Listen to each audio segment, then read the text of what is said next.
1 minute na lang parating na tayo sa pick up location. Grabe, halos 8 minutes yung ano ko, travel time papunta sa pick up location.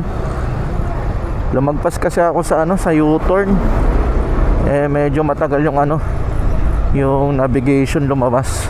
Napalagpas tuloy ako sa ano, dun sa U-turn. Ang layo pa ng U-turnan ko. Siguro mga 2 minutes lang sana, naging 7 minutes to 8.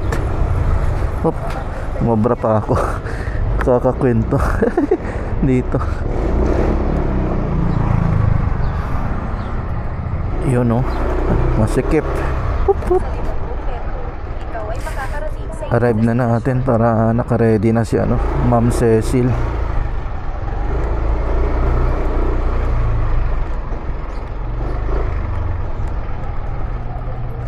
Hup, hup.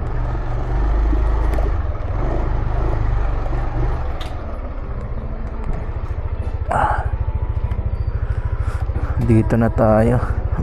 Barangay. Sakto lang pala yung labas. Ay, Ma'am Cecil, oh. Okay. Sakto lang pala yung labas. Na-drop natin dito si Ma'am sa may ano, Pizza Hut. Pizza Hut ba? Parang Shakey's. Shakey's yung pin niya, pero dito siya pumasok sa Pizza Hut. Anyway, magkano yung ano niya, fare? Check natin. Ayan, drop off natin si Ma'am Cecil, 58 pesos. Galing dun sa may Kabiasnan. Okay. Let's go ulit. Hanap tayo ng booking. Yee-hee!